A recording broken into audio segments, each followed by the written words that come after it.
we should start. Have we got? Yeah. Okay. All right. Okay. Well, thank you very much, everyone, for coming. And this is our penultimate cross-theme seminar. And there's one more to go. And if anyone would like to present, there's lots of slots available for next series, starting after the summer. And yeah, we've got 2 speakers, unfortunately not 3 today, and with a format of 12 minutes roughly for the presentation and 5 minutes for questions. And so we'll finish a bit early today. And without further ado, Kibuchi is going to start us off. Thank you. Yeah. Good afternoon. So I'm going to give a presentation on one of the studies which we have been working on COVID-19 and the next in Scotland. So this is a part of a large group known as COD, which was investigating the differences in terms of COVID-19 among minority ethnic groups. So in the first piece of work, we looked whether ethnic minority groups in Scotland had elevated risk in terms of COVID-19, which we found they did. And now in this part of the second part of work is where we are now looking at mediating factors, right? What can we attribute this risk to?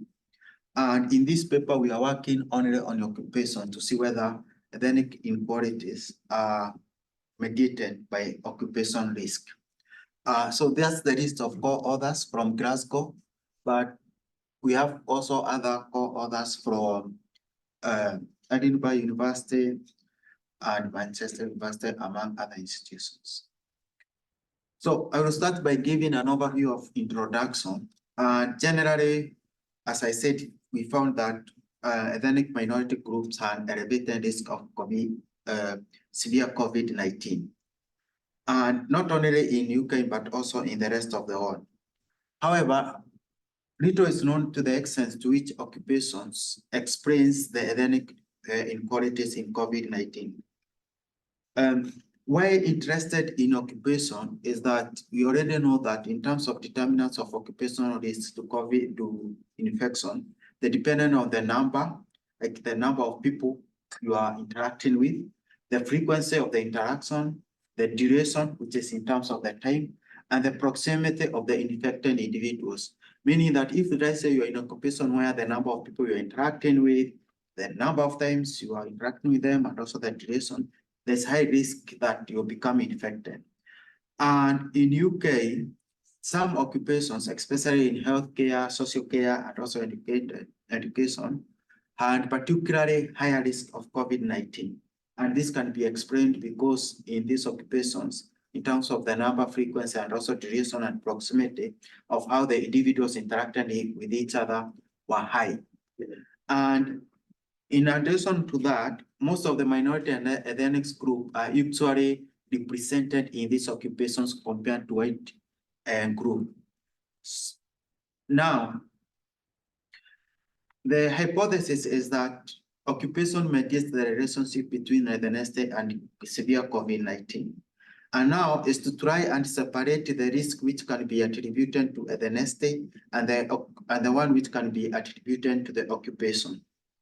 But there's a complexity which arises in there because of the pathway between ethnicity, your occupation, and someone getting COVID-19, because of the confounding other factors in terms of education, income, sex, and other aspects. Now, to account for this complexity in our analysis, we use marginal structural models, which are some of the causal inference methods, which can be adequately account for any confounding issues in terms of the causal inference. So the methods which we use data from early pandemic evaluation and enhanced surveillance of COVID-19 study. So this study comparated all primary care data, vaccination data, and also SMR data from Scottish Public Health Scotland. And then it was linked to Scottish 2011. There's a disadvantage in that because you see at 2020, the earliest available census was 2011, which was 9 years earlier. But now we have the current one, but because of the time limit, we couldn't have been able to use the most current one.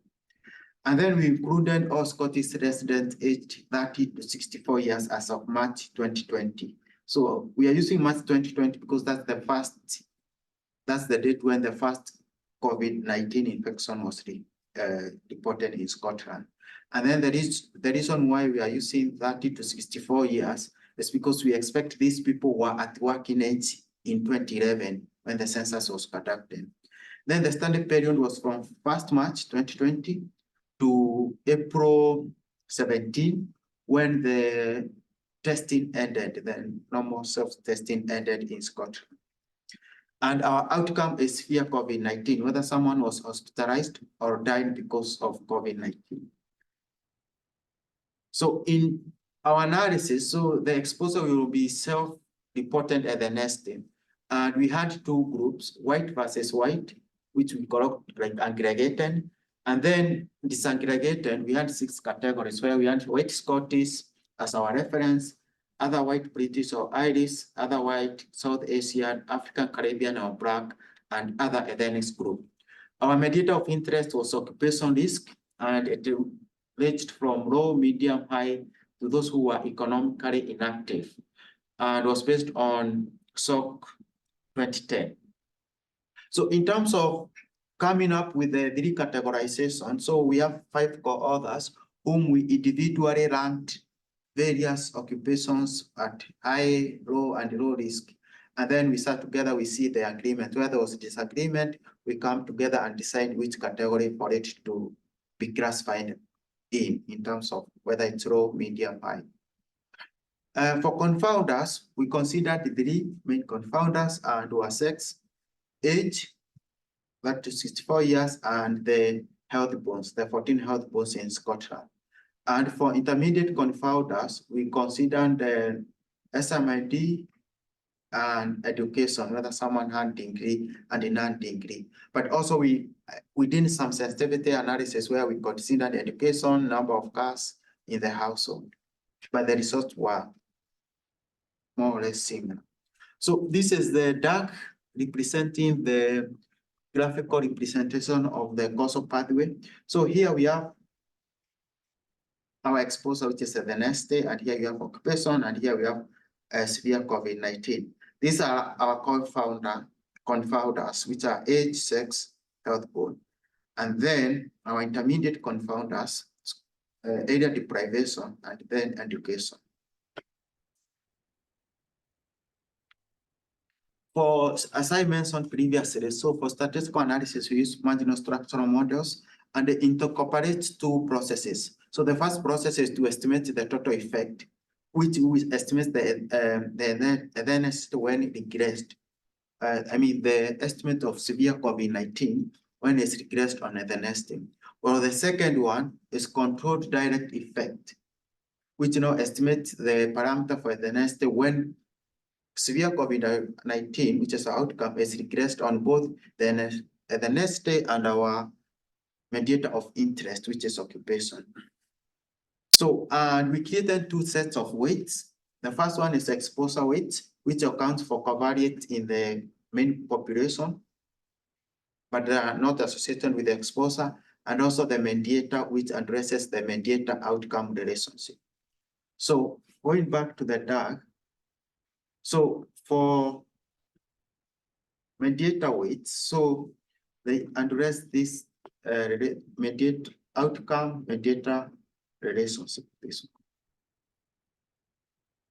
Then for aggregated at the next day, white versus non-white, we used logistics models, and for the 6 disaggregated at the next day, we used 6 categories, which are since there are 6 categories, we used multinomial regressions to estimate the weights. And to account for extreme weights, so we stabilize these weights to have the mean of 1. And then to obtain the final weight, we multiplied the exposure and mediator weights. Then, since we considered the, as I mentioned previously, the data set we considered was from 1st March 2020 to April 17.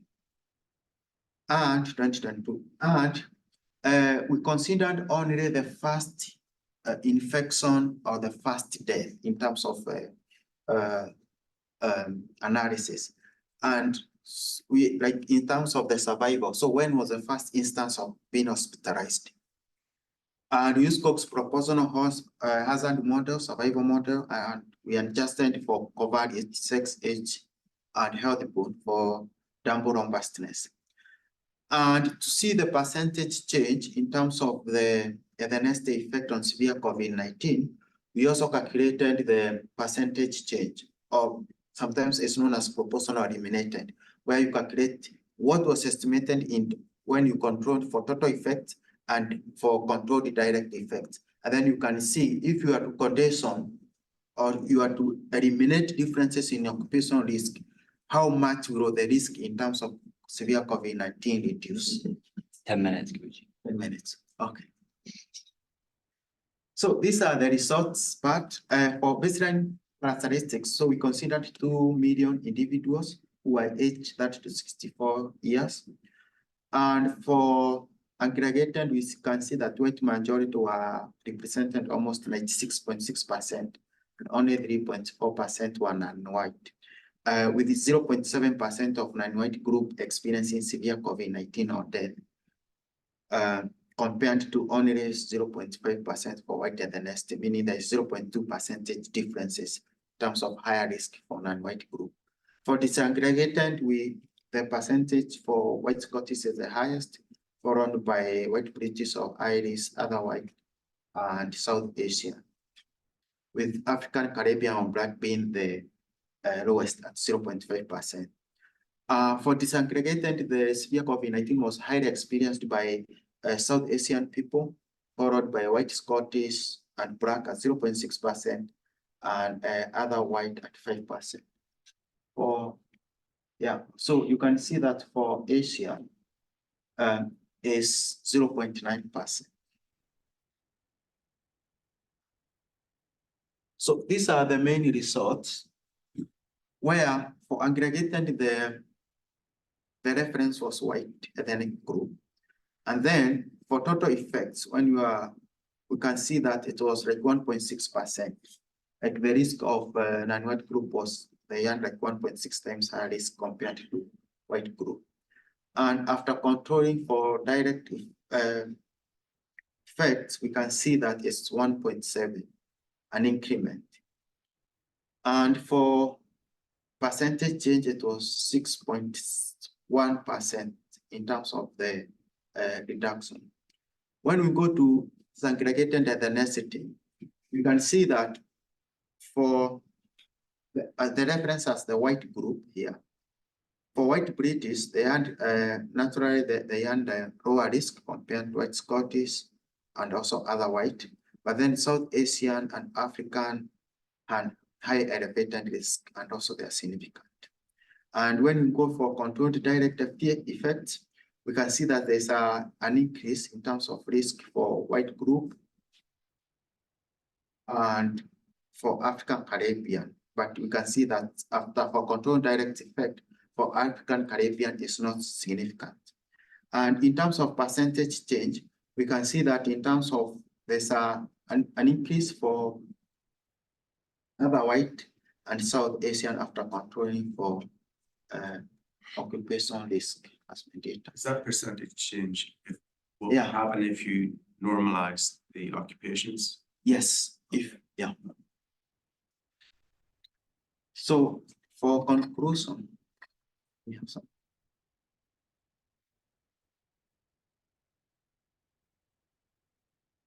There's an increased risk for severe COVID-19 for non-white group. And when occupational risks were held constant, you can see that ethnic inequalities in severe COVID-19 among other white and South Asian reduced by 19% and 12%. However, for white British and Black group and other ethnic group, there was increase in inequalities by 5%, 16%, and 59% respectively. So here we find like mixed mediating effect in terms of if you are to remove occupational differences. And what one picture which this can show is where we should have like targeted intervention rather than universal preventive interventions, because you can see even among the minority ethnic group in terms of removing conditioning like for occupational differences, there's differences among themselves. But also one of the limitations is, you see, occupation is just one of the mediating factors. And we have other mediating factors which are into the play, and we didn't consider them. So maybe if you are to control them, then the picture may be a bit different. And also another thing we need to consider is we are taking occupation for 2011. And this data is for 2020 for COVID. And between that period of 9 years, many things may have changed along the way. So those are some of the key limitations which our results we need to consider when you are looking on them. Yeah, so that's all, and any questions are welcome. Are there any questions in the room?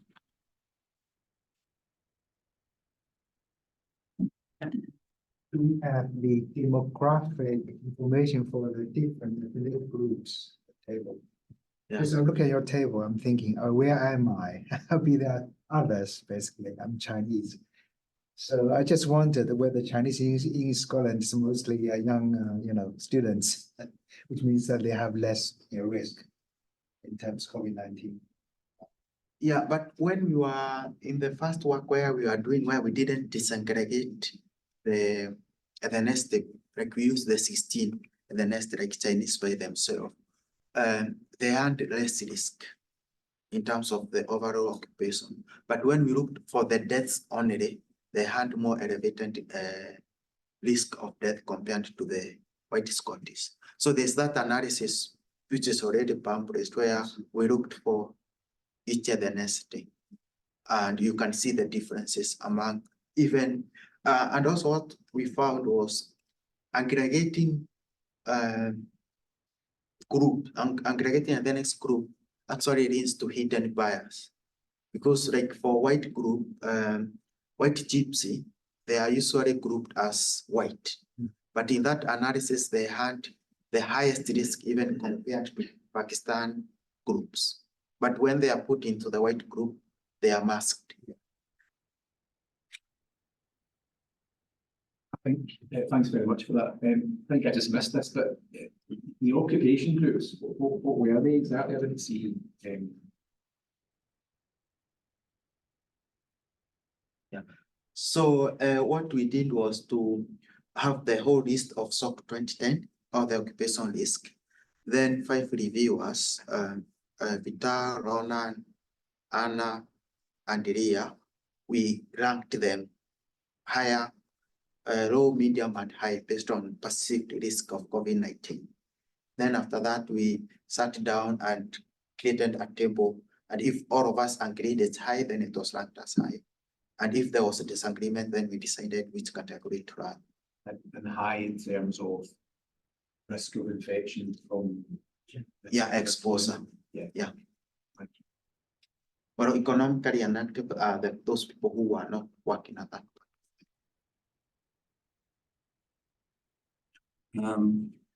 point. When you census data, how does that come into it? In that, the occupation codes come from the census data? Yes. Right. Are they the same people that are seen to die or not in 2020? So individually following them, yeah? Yes. Okay. In online, can you hear the question okay? Yeah, we can hear it. Okay, thank you. But the challenge is, you see, one of the main limitations is between 2011 and 2010, maybe most people may have changed their occupations, but we are relying on 2011 because that was the earliest census. Any questions online? We've got one question from Jim who asks, what are the hypotheses around the differences seen between the white Scottish and white British Irish? Can you say a little bit more about that? The difference between white Scottish and white British Irish. Yes. And is there any hypothesis to explain that? Or what do I you think it's fast. Yeah, I think we can look at from a Scottish perspective in terms of health inequalities. Like they have better health outcomes naturally compared to white Scottish. I think that's- Okay. Yeah, but Ronan, you can. I think it's socioeconomic position. So I think that's, yeah. The way Scottish would tend to be socioeconomic. You hear that online? Struggling to hear that a little bit, Hamish. If you can maybe- So the potential explanation being that white Scottish compared with white British tend to be of lower socioeconomic background. That might explain the lower risk in white British compared with white Scottish. But you've corrected for SIMD. So there's always a higher level of self-reported health and mortality even after adjustment. So it's probably just reflecting that. And I think it's in all And our main outcomes, analysis as well, even in the main show analysis. It's also the same. I think in terms of overall health inequalities, white Scottish tends to have higher compared to white. Okay. One final question, if I may. I don't know much about your data set, but how representative is it of the Scottish population as a whole? And if it's not representative, how might that affect the results? We can say it's representative in Yeah. context is the guide number, like everyone who is registered with GP is the one who was linked to the data sets. Okay. But now the challenge may come because you see we are using 2011 census. So meaning that some of the people who have come migrated within that time inside Scotland, they are left out. Great. And also we use that to 64 years. Maybe that's, Okay. yeah, also, Okay. but it's for the whole Scotland. Great. Thank you very much, Kibuchi.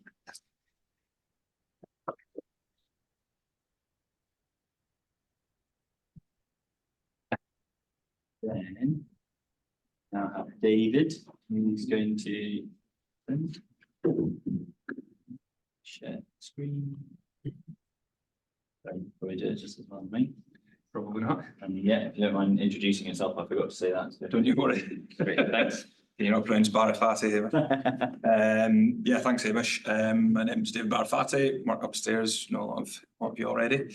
I'm going to be presenting on this project, looking at the causes and interventions to address missingness in primary care. So by missingness, we're talking about these repeated chronic patterns of multiple missed appointments over an extended period of time, such that it has a negative impact on the person and their life chances. So we've put it. So yeah, importantly, this isn't looking at one or two missed appointments, but people who are missing regular appointments over an extended period of time. So these then signify more significant and enduring challenges in getting into primary care and other forms of healthcare as well. So the background for this was various projects undertaken by our colleague, Professor Andrea Williamson. It was large-scale epidemiological research in Scotland, looking at over 500,000 GP records. And they found that missingness, which they've looked at as missing more than 2 appointments per year over a 3-year period, was heavily associated with socioeconomic deprivation, multimorbidity, and, yeah, importantly, far worse mortality outcomes. So looking at the graphs here on the right, we've got all-cause mortality and then all-cause mortality for physical health conditions only, and most severely for people with all-cause mortality and mental health conditions only, there was an 8 times greater risk for people missing more than 2 appointments per year than people with comparable conditions who were missing fewer or less appointments. So yeah, this research put missingness on a map as a powerful marker for greatly increased risk of mortality and an important focus for attention.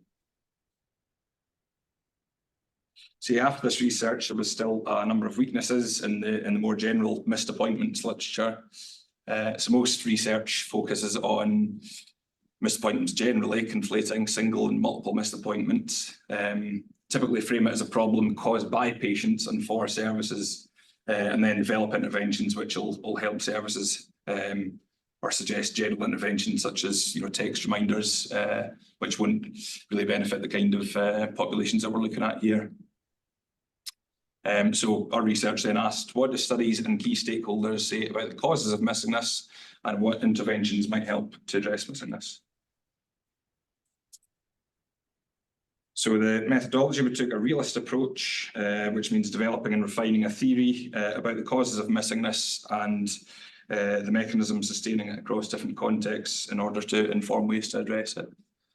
So this involved coming up with an initial programme theory, which we then refined through 3 work packages. So a realist synthesis of literature, looking at an in-depth review of 197 documents, both journal articles and grey literature.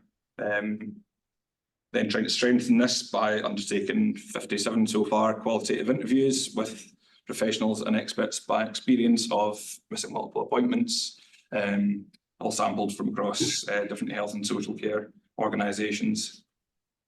We've also got a stakeholder advisory group who are consulting on all of this, consisting of 9 from each of these categories. We've also drawn theories of candidacy and fundamental causation to look at these. I'll not get into them in any great detail just now. So yeah, these findings are primarily from the realist review of the literature, starting to adapt them to include some findings from the interviews as well. So we found that missingness is caused by, factors out with the healthcare service primarily, and then the way that they are dealt with or otherwise by healthcare settings. Yeah, all of which are shaped in the wider structural context. So these then present as overlapping causes at different points in the patient journey through healthcare, and are issues that are long lasting and endure over time, but which importantly can be changed. So yeah, the first category that was pulled out from the review of the literature was that people don't feel that appointments are for them.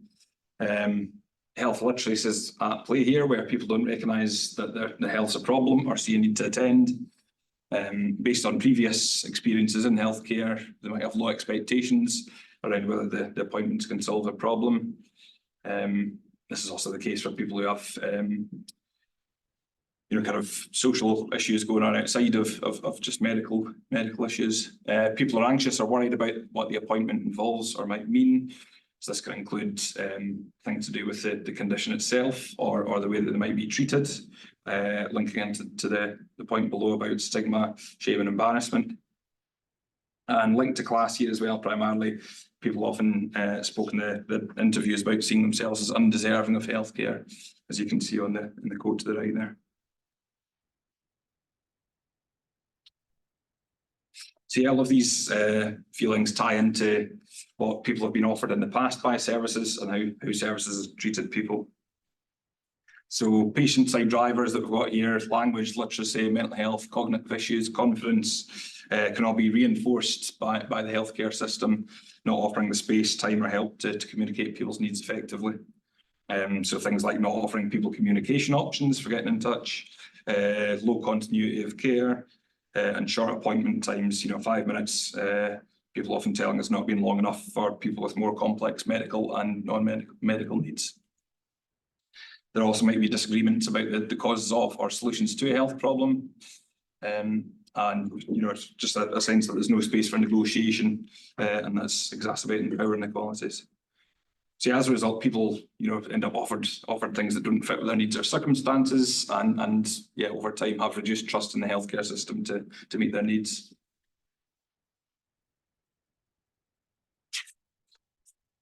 The next thing that was pulled out was rules for access, getting into healthcare. So it's hard for everyone to get appointments just now, but things are even harder, we're finding, for people experiencing severe multiple disadvantage. So we've heard about difficult to access gatekeeping systems, people being refused registration for not having ID or proof of address, for example, impacting on people experiencing homelessness or in the asylum system, and people being treated often in kind of stigmatising ways when first presenting. experiencing long delays and inconvenient timing. So long waits can mean that the crises pass or other, more urgent priorities come up, as well as unsuitable opening times and appointment times as well. People don't tend to have a choice about how, when, who, where, how long appointments last. And yeah, there's no flexibility we're seeing as well for wrong presentations. If someone's turning up 5 minutes late, they're often just told to go away and come back again, even if they're in this at-risk group. We've heard about various administrative errors, things like letters being sent to people who have low literacy, letters being sent to the old address of people who are experiencing homelessness. And there's just a general sense of this conflict dynamic coming across a number of the interviews. Constant requirement for strong advocacy, which can sometimes be perceived, as you can see on the right, as aggression or being a difficult parent, the story he was saying. So yeah, if someone's managed to make it as far as booking an appointment, other demands can arise, which can become far more important as well than appointment. So we saw multimorbidities overrepresented. That means lots of appointments, often in different places on the same day. People with few resources to manage these, and yeah, often poorly coordinated by services, not speaking to one another. Work and money also plays a problem. People feeling compelled to take on a last-minute shift if they're on 0 hours contracts, for example, we've heard, and risking job security to attend if they've got multiple appointments. Caring responsibilities can also play a role for people with children, and as we saw in the last one, often last-minute appointments are given with no time to arrange family care. And just a sense that there's, for this at-risk group, shifting priorities and recurring crises, people feel the need to prioritise basic needs, shelter, food, and just this more urgent demands that they face. So yeah, just again, the lack of fit between these more rigid mainstream health settings and people's complex lives. So yeah, and a few more obvious ones perhaps here. Travel and transport can create an impact, often being unaffordable, particularly for people relying on benefits or in work poverty or in the asylum system, as the quote on the right shows. There's often difficult journeys across town, and as we said, people penalised for not turning up late, People can feel too unwell to travel, either physically or mentally. Safety plays a role here, just in terms of locations, whether it's related to things like social anxiety, or we spoke to someone who was in an abusive relationship whose partner stayed opposite the GP surgery where she'd attended since childhood. And yeah, forgetting also plays a role in this, to less of an extent than the literature makes out. So yeah, people have talked a number of times about negative experiences in care, and a few of the professionals have mentioned, things like trauma, attachment stuff going on, relating to early childhood experiences and ongoing experiences, which can influence the development of future relationships with care. Stigma, discrimination, hostility have all been coming through quite strongly in the interviews. Whether it's people anticipating that in advance or experiencing it on behalf of staff as well. Misunderstanding of Missingness, there's still a huge gap in understanding basically among people working in healthcare. I think often seen as a choice of the patient.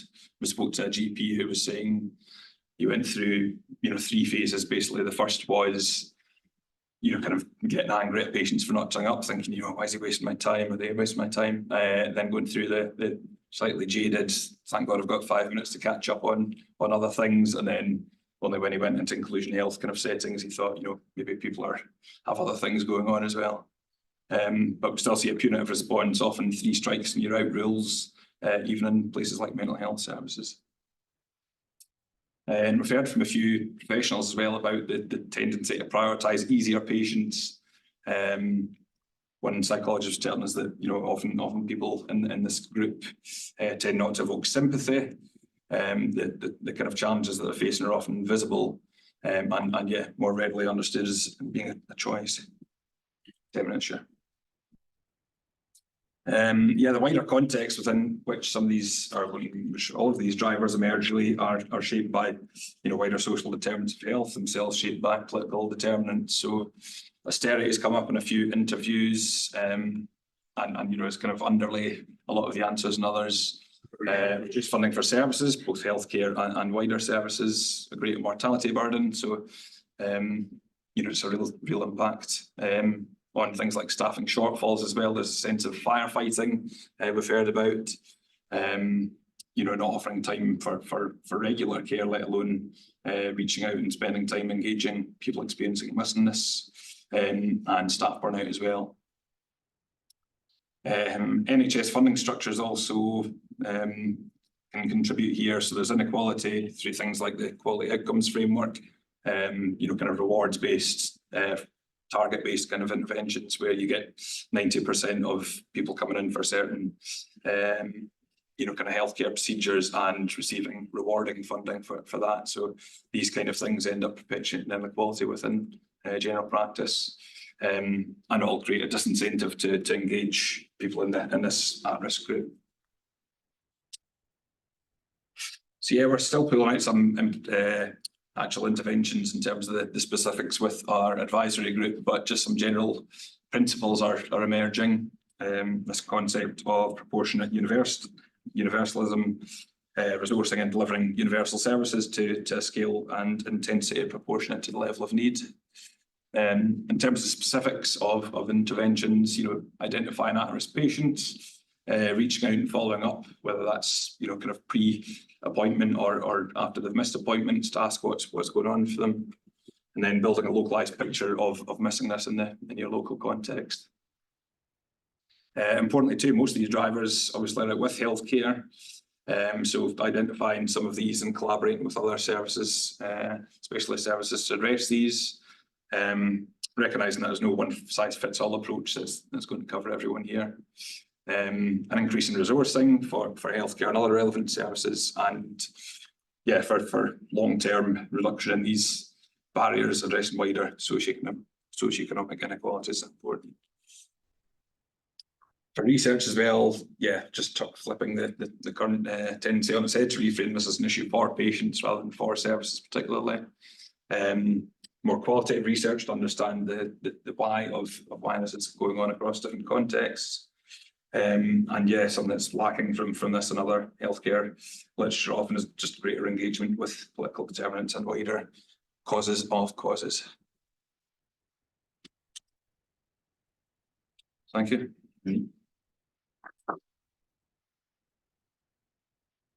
David, you want this? Any questions in the room for David? Yes, Francis. So I think that's really fantastic work. And I guess, though, if I was a Glasgow City Council person or a Scottish Government health person, and we're still in a time of austerity, what would be your top thing you'd say you should do first? What should they do first? Sorry, can the online people hear that? Did you hear the question? Okay, Mike. Yeah, we can hear. Thank you. Yes. What's been coming out, our relationships are seen as really important. We've, had someone from a service revolving door in London who was involved in the project, and he was saying, anytime someone ends up back involved in healthcare, they tell you about a relationship that they've struck up with somebody, and it's often not, resources play a huge role, obviously, but it's often reasonably simple things. Not, a few people have said it's not rocket science with some of this, just making people feel welcome. The continuity of care thing's important as well. I think just prioritising people from at-risk groups, basically, if you can do the identification work as to who's been missing appointments and who's likely to be at risk of it, and just adapting things slightly. In terms of the specifics, it's challenging without other resources. Thank you. Thanks. Yeah, David. So you talked about sort of allocation formula and how that's a negative impact. Yeah. I'm just wondering from the other side, to what extent are GPs or other services being aware of all this stuff, being aware of all the bigger context and everything? Are they aware of these issues? Or? In terms of the allocation stuff, you mean? No, on the other side. On the other side. to what extent are they just sort of like firefighting, or to what extent are they made aware of all this stuff that's going on to get understand the problem? I think generally not a great deal of awareness, to be honest, and the people we've tended to interview have been from things like inclusion health settings or working in things like homelessness care, substance use services, so people with more exposure to people who are at risk here. But generally I think there's still a need to increase the kind of awareness and knowledge of this. And I suppose is there a part of the project that's about dissemination, to disseminate this to people working in the services? yeah, definitely. And we're working alongside there's services in Manchester who work within mainstream care, but offering a lot of these kind of interventions. Working with clusters of practices, basically using things like peer navigators and things like that. But yeah, I think the word's slowly getting out there anyway. But that's I think one of the main outcomes we need to focus on. So related to the point, I know there are some pilot studies trying to look at hospital data. For example, the discharge summaries and some other referral letters, you need follow-up, appointments.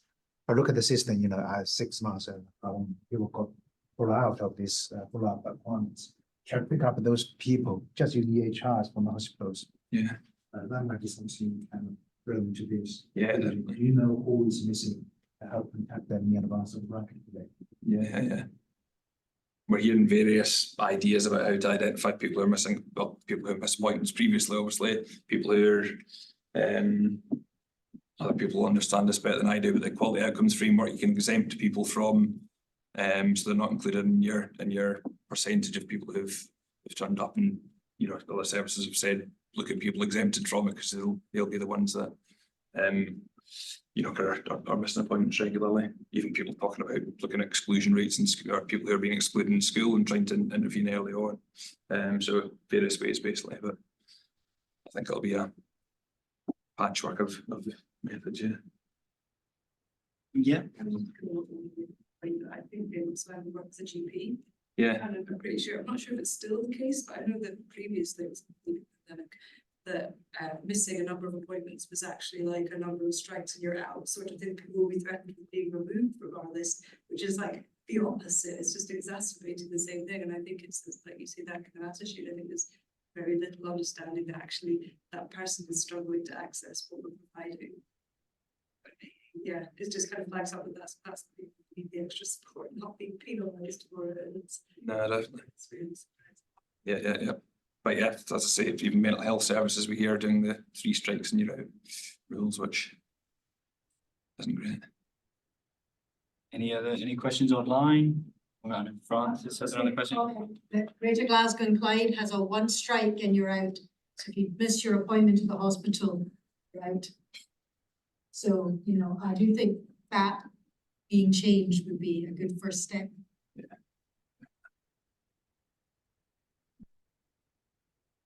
Okay, thank you very much, David. Thank you. And thank you very much to Kibuchi. If anyone would like to present their work, please get in touch. Thank you very much.